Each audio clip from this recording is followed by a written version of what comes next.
السلام علیکم ورحمۃ اللہ وبرکاتہ۔ سورہ علق پارہ نمبر 30 العلق سورہ کا ترجمہ۔ اعوذ باللہ من الشیطان الرجیم، بسم اللہ الرحمن الرحیم۔ اقرأ، پڑھ، باسمی نام کے ساتھ، ربی کا اپنے رب کے نام کے ساتھ، اللہ جس نے خلق پیدا کیا، خلق الانسان، اس نے پیدا کیا انسان کو، من سے علق جمے ہوئے خون سے، اقرأ، پڑھ، وربک الاکرم، اور تیرا رب سب سے زیادہ کرم والا۔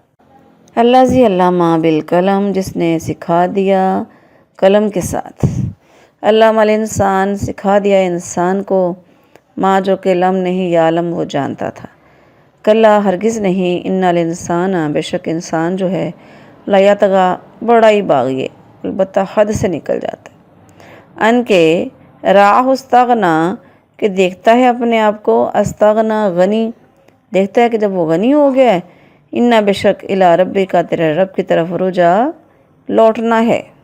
آرائیتا، کیا تو نے دیکھا ہے، اللہ جی اس انسان کو، ینہا جو منع کرتا ہے، عبداً بندہ، اذا جب صلی نماز پڑھتا ہے، آرائیتا، کیا تو نے دیکھا ہے، ان اگر کانا، اگر وہ ہو، علی الہدی، ہدایت پر، او یا امرا، حکم دے، بالتقوی، پرہیزگاری کا، آرائیتا ان کذبا، کیا تو نے دیکھا ہے اگر اس نے جھٹلایا، وتولا، اور منہ موڑا، علم یعلم، کیا اس نے یہ نہ جانا، بان اللہ یرا، کہ اللہ تبارک اس کو دیکھ رہا ہے، کلا ہرگز نہیں، لئن لم ینتہی، اگر وہ باز نہ آیا، لنسفعا، تو ہم ضرور اسے گھسیٹیں گے، بالناصیہ، پیشانی کے بالوں کے ساتھ، ناصیہ، پیشانی کے بالوں کے ساتھ، کاذبہ، جو جھوٹے ہیں، خاطیہ، خطا کار ہیں، فلیادو، پس وہ بلا لے، نادیا، اپنی مجلس کو، سنادو، ہم بھی عنقریب بلا لیں گے، زبانیہ، جہنم کے فرشتوں کو، کلا ہرگز نہیں، لا تعطیہ، اس کا کہنا مت مانو، واسجد، اور سجدہ کر، واقترب، اور قریب ہو جا، یہاں پہ سجدہ تلاوت ہے۔ با محاورہ ترجمہ۔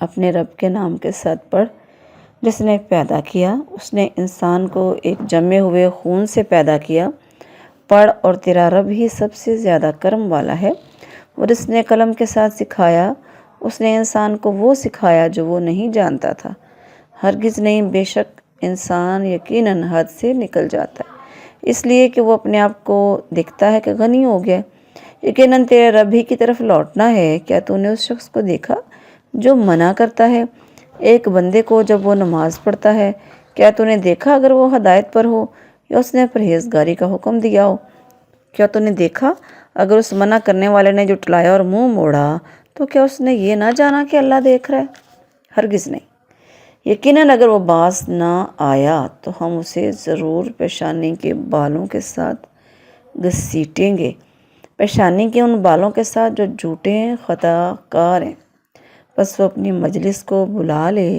ان قریب ہم جہنم کے فرشتوں کو بلا لیں گے، ہرگز نہیں، اس کا کہنا مت مان، اور سجدہ کر، اور بہت قریب ہو جا۔ السلام علیکم ورحمۃ اللہ وبرکاتہ۔ سورہ علق پارہ نمبر 30 سورہ علق کی تفسیر۔ اعوذ باللہ من الشیطان الرجیم، بسم اللہ الرحمن الرحیم۔ رب اشرح لی صدری ویسر لی امری واحلل عقدۃ من لسانی یفقہوا قولی، رب زدنی علما۔ سورہ علق، علق کا معنی ہے جمع ہوا خون۔ یہ مکی صورت ہے، اس میں 19 آیتیں اور ایک اس کا رکوع ہے۔ یہ قرآن مجید کی پہلی وحی ہے جو رسول اللہ صلی اللہ علیہ وآلہ وسلم پر نازل ہوئی۔ عائشہ رضی اللہ عنہ سے ایک بہت کافی لمبی حدیث آتی ہے وحی کے آغاز کے بارے میں، کہ وہ سچے خوابوں سے وحی کا آغاز ہوا، پھر آپ صلی اللہ علیہ وآلہ وسلم غار حرا میں کئی راتیں تنہائی میں گزارتے، وہیں آپ کے پاس فرشتہ آیا، جبرائیل علیہ السلام اور آپ سے کہا اقرا، پڑھ۔ آپ علیہ السلام نے فرمایا ما انا بقاری، میں پڑھا ہوا نہیں ہوں۔ جبرائیل علیہ السلام نے آپ کو زور سے دبایا اور پھر وہی لفظ کہا، آپ نے وہی جواب دیا۔ تیسری دفعہ زور سے دبانے کے بعد فرشتے نے کہا اقرا بسم ربک الذی خلق۔ تو اقرا بسم ربک الذی خلق، پہلی وحی میں پڑھنے کا حکم دینے سے پڑھنے کی اہمیت معلوم ہوتی ہے۔ اللہ تعالیٰ نے پڑھنے کا حکم دیتے وقت اپنے رب ہونے اور پیدا کرنے کی نعمت کا ذکر کیا، کیونکہ سب سے پہلی اور بڑی نعمت پیدا کرنا ہے، باقی تمام نعمتیں اس کے بعد کی ہیں۔ خلق ہی نہ ہو تو کچھ بھی نہیں۔ دوسری نعمت رب ہونا یعنی پرورش کرنا ہے، یعنی ان نعمتوں والی ہستی کے نام کی برکت سے پڑھ، اس کی برکت سے تو قاری بھی بن جائے گا۔ الذی خلق یعنی جب پیدا کرنا اسی کا کام ہے تو پھر یہ بتانے کی ضرورت نہیں ہے کہ کس نے پیدا کیا۔ خلق الانسان من علق، پھر اللہ تعالیٰ نے انسان کو پیدا کیا کہ وہ جمع ہوا خون بن گیا، پانی سے جمع ہوا خون بن گیا۔ اور یہ جمع ہوا خون جو ہوتا ہے وہ چھوٹی سی ایک جونک سی ہوتی ہے، اس میں پھر جان بھی نہیں ہوتی، کچھ بھی نہیں ہوتا۔ پھر آہستہ آہستہ پھر آپ جو تفصیل ہم نے پیچھے پڑھی ہے کہ پانی سے خون کا لوتھڑا، پھر گوشت، پھر ہڈیاں، پھر اس کی شکل بن جاتی ہے۔ اقرا وربک الاکرم، رسول اللہ صلی اللہ علیہ وآلہ وسلم کے پریشان دہشت زدہ ہو جانے کی وجہ سے دوبارہ فرمایا پڑھ، تجھے وہ پڑھا رہا ہے جس سے زیادہ کرم والا کوئی نہیں۔ یہ اس کے کرم کی انتہا ہے کہ اتنی حقیر چیز سے پیدا ہونے والے انسان کو علم جیسی بلند ترین صفت سے نواز دیا، بلکہ قلم کے ساتھ علم سکھایا جس سے علم محفوظ ہوتا ہے اور ایک آدمی سے دوسرے آدمی اور ایک نسل سے دوسری نسل تک پہنچتا ہے۔ یہ نہ ہوتا تو پھر علم محدود رہتا اور پھر ختم ہو جاتا۔ علم الانسان ما لم یعلم، یعنی انسان کو وہ سکھایا جو وہ جانتا ہی نہیں تھا، آہستہ آہستہ سیکھتا رہا۔ کلا ان الانسان لیطغی، یہ آیات پہلی 5 آیات کے بعد وقفہ سے نازل ہوئی۔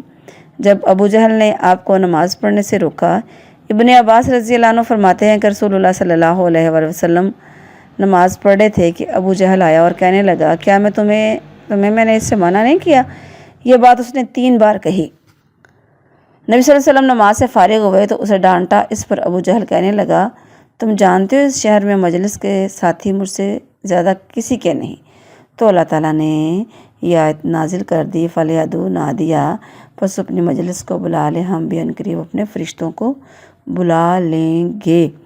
سورت کی جو 5 ابتدائی آیات ہیں، ان کے ساتھ ان آیات کی مناسبت یہ ہے کہ انسان اتنی نعمتیں جو ذکر کی گئی ہیں ملنے کے باوجود احسان ماننے اور شکر کرنے کی بجائے سرکشی کرتا ہے، اور جب اللہ تعالیٰ سے ضرورت کی ہر چیز دیکھ کر دوسروں سے غنی کر دیتا ہے تو وہ بندگی کی حد سے نکل کر مقابلہ کرنے لگتا ہے۔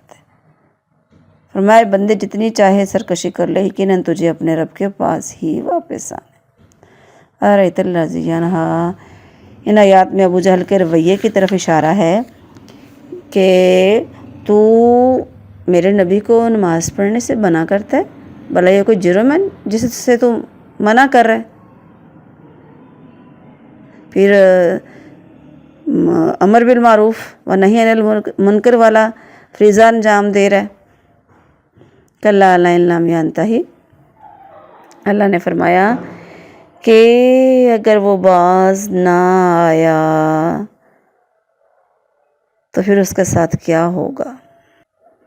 ابو ہریرہ رضی اللہ عنہ فرماتے ہیں کہ ابو جہل نے کہا کیا محمد صلی اللہ علیہ وآلہ وسلم تمہارے ہوتے ہوئے اپنا چہرہ زمین پر رکھتا ہے؟ کہا گیا ہاں۔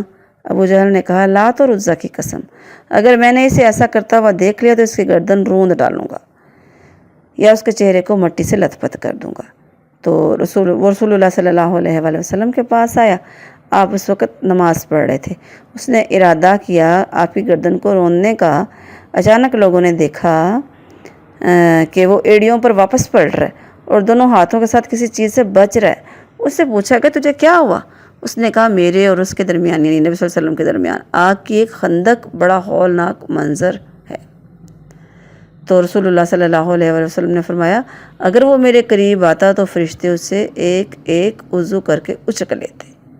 کلا لا تطیعہ واسجد واقترب، فرمایا وہ آپ کو نماز سے روکتا ہے اور آپ اس کا کہنا ہرگز نہ مانیں، بلکہ آپ نماز پڑھتے، سجدہ کرتے اور اللہ کا قرب حاصل کرتے رہیں۔